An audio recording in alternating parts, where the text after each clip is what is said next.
Good afternoon and many thanks for joining us on Business Trends. Today, I'm Izine Agassi. Just stay with us.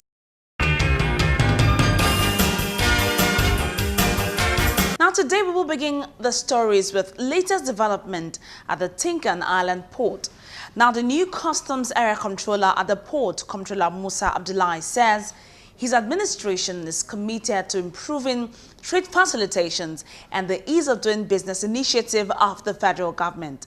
He stated this during his maiden press briefing with journalists at the Tinkan Island Port Command of the Nigeria Customs Service, Lagos. More details coming up shortly.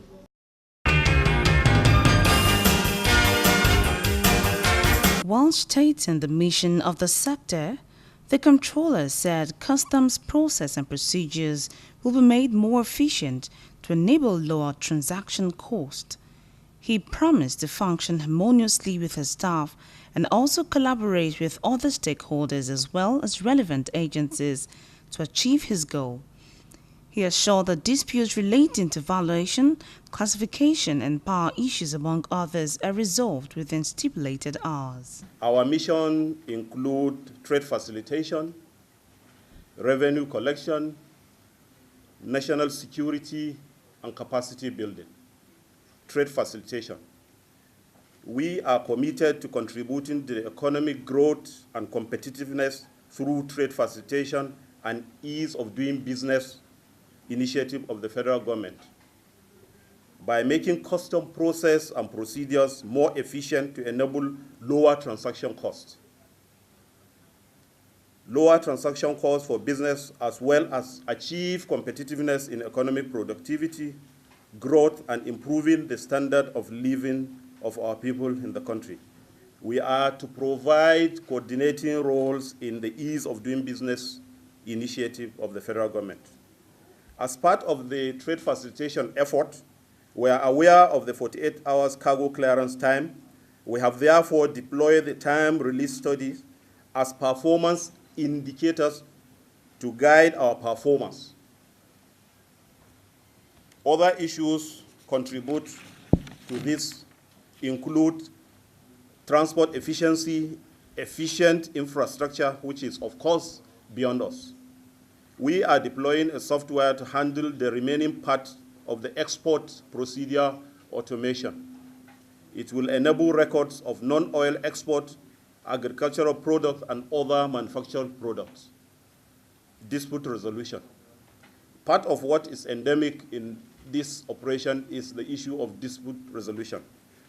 Before my coming, prior to this time, the Dispute Resolution Committee was meeting twice a week to deliberate on conflict arising from valuation, classification, power issues, etc.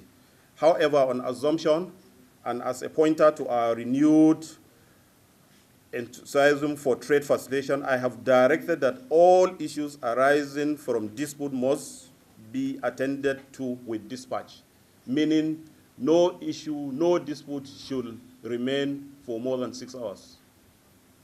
In view of this, the Dispute Resolution Committee have been directed to sit on daily basis for quick resolution of issues. We have a help desk. We have re-engineered our help desk and made it more responsive and domiciled at the PRO office. The PRO is the Deputy Dispute Resolution Officer, and I am the Chief Dispute and Help Desk Officer for your information. Revenue collection and deployment of NICES 2. We shall block all revenue leakages to collect appropriate duties and meet our target of 354 billion. So far, to date, we have collected 62 billion. NICES 2 deployment. NICES 2 is an upgrade of NICES 1 with more efficient and functional capabilities to enable quick cargo clearance time, thereby reducing transaction costs. Stakeholders and officers are undergoing training for ease of implementation and migration. Security. As part of our strategic responsibility, economic and social protection, including national security, we shall contribute in the fight against terrorism, interception of illicit dangerous, unsafe, and counterfeit goods. Capacity building.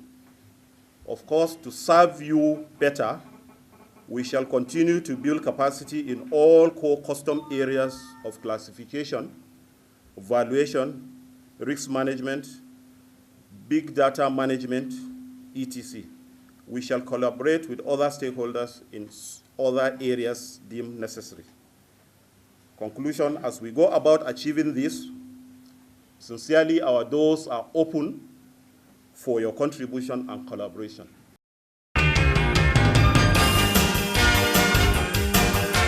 Now, moving ahead, the Federal Executive Council has approved the framework agreement for the establishment of a continental free trade area. The decision formed part of what was taken at the end of Wednesday's Executive Council meeting held at the Presidential Villa, Abuja.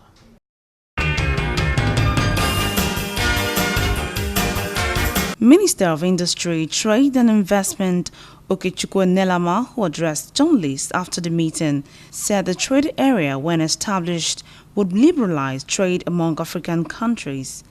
Successive leaders had also tried to achieve free movement of goods and services, but have not succeeded due to avoidable political and migration bottlenecks. And Nelama said council approval was to enable Nigeria justify its leadership role during the negotiation period and express interest for headquarters of the area to be located in Nigeria. He said the free trade zone will increase Africa's trade level from its current 13 to 15%.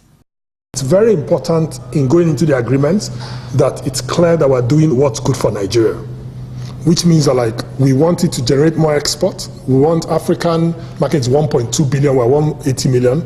We're an ambitious people, we have an ambitious economic agenda, and we're going into this wanting to clearly improve market access for our products and our people. The Nigerian organized labor had kicked against the country's involvement in the intercontinental trade plans, but Nelama said the area, when established, will give access to Nigeria's products and people. Council approved for Nigeria to sign that framework agreement establishing the African Continental Free Trade Area in Kigali on March 21st, which will be signed by our president at an extraordinary session of the AU. Ministers of Petroleum FCT also gave accounts of the stewardship and council's approval of the ministries. Seasoned professionals have given all the guidance that is required to fix the refineries. We came into a situation where we don't have money to fix the refineries. You have to raise the money. We created a PPP model. It has to go through a process. The technical committee is headed by NNPC. Obviously, they submit their reports to the board as and when they complete their work. So from a governance and guidance and steering point of view, I think that steering is right on track and right on time. Approvals that we got for the road network, for the Abuja Greater Water System, as well as the Abuja Light Rail System.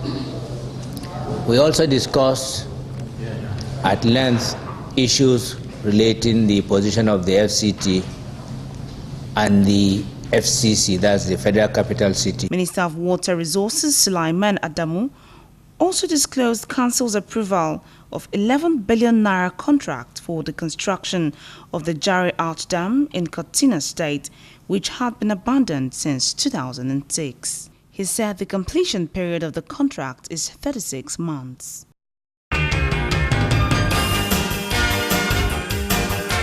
Now, in another story, the federal government has said deliberate steps have been taken to improve rice production in the country.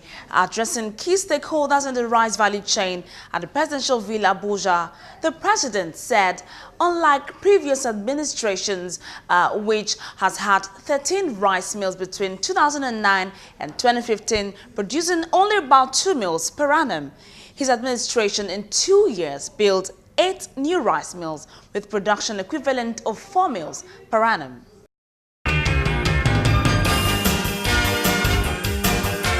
Since inception, the Buhari-led administration has been working to ensure that Nigeria remains self-reliant, particularly in rice production.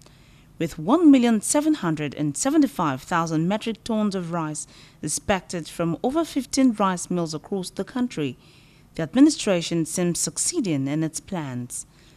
President Buhari, who could not hide his satisfaction with the role of the investors, said the feat could only create more than 5,000 jobs to the job list. When we came in 2015, there were 13 rice mills in Nigeria. 12 of these were built between 2009 and 2015. This was an average of 2 mills per annum.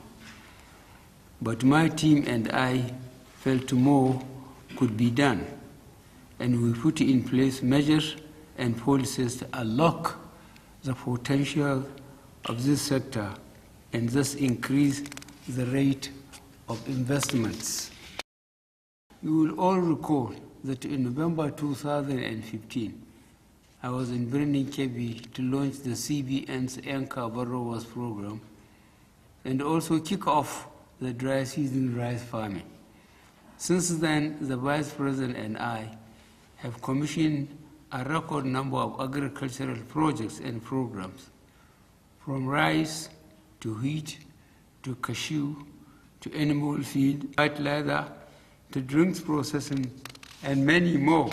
The administration has witnessed the saving of additional $300 million forex from import substitution through local processing. Officials said the feat was achieved due to support of the president. You signaled an agricultural revolution in Nigeria with the launching of the Anchor Borrowers program. Very few realized then what that step would mean for our country.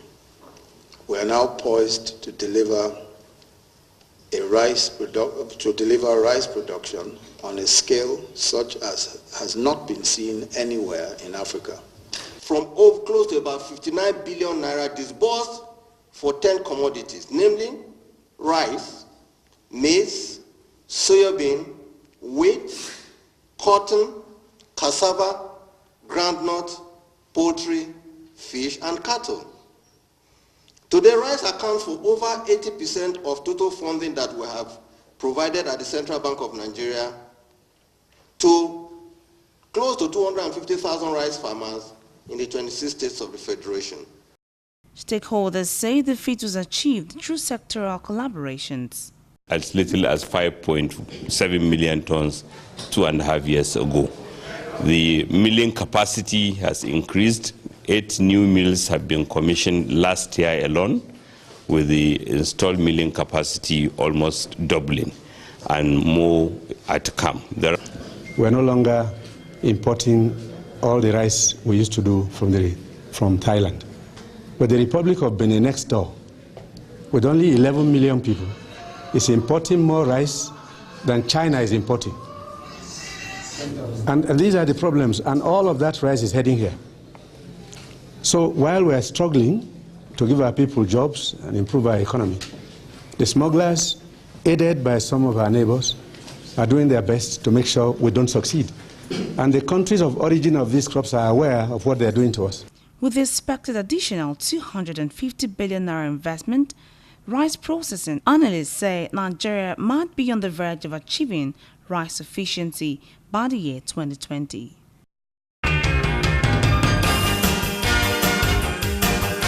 Now, finally, on the program, President Muhammadu Buhari has assured of a boost in the agricultural value chain of the country by increasing fertilizer production to at least 1 million metric tons by the end of 2018. He said this would also be spearheaded by the Presidential Fertilizer Initiative, which did an average of 500,000 metric tons in 2017. The president gave the assurance after he launched focused laboratories for the economic recovery and growth plan at the presidential villa Tuesday.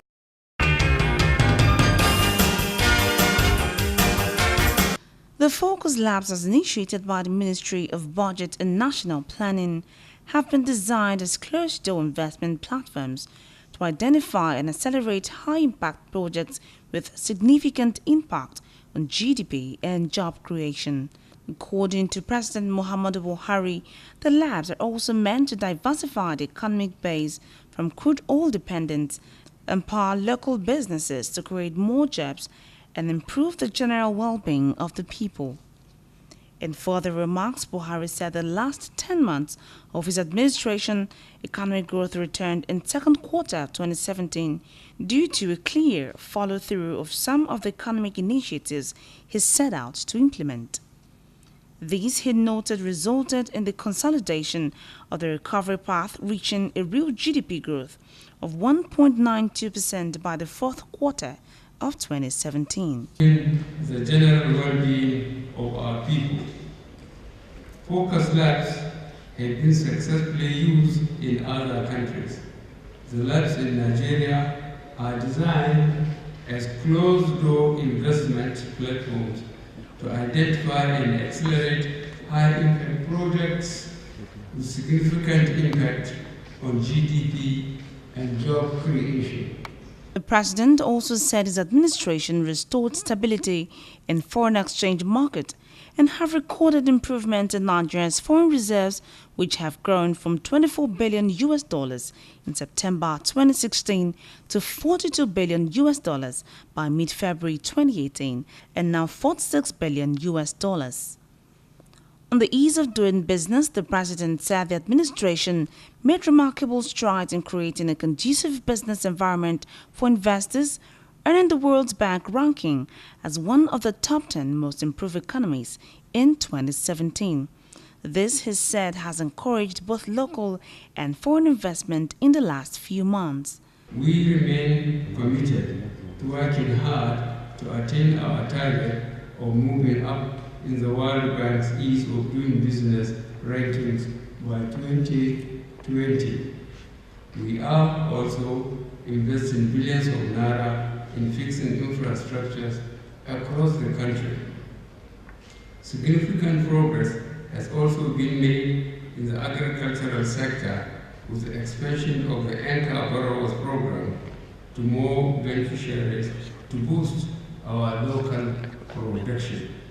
Minister of Budget and National Planning Udoma said government was targeting $25 billion to be raked in through private investments.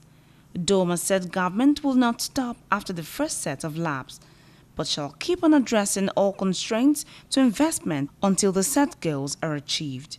What we make and we produce what we use. That is the vision. And this explains why we are gathered here today.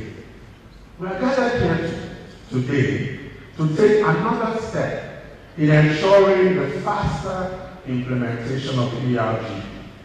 We are gathered here for the President to launch an important implementation initiative of the ERGP Focus Labs.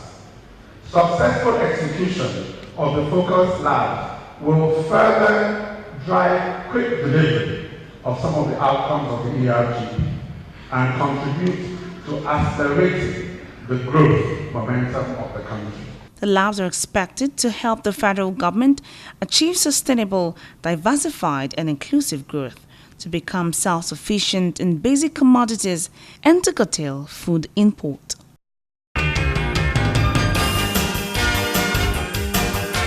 Alright, this is where we draw the curtain. Now for more updates and latest trending business stories, log on to our website that will be displayed on your screen. I'm Izinle Egasi. Bye for now.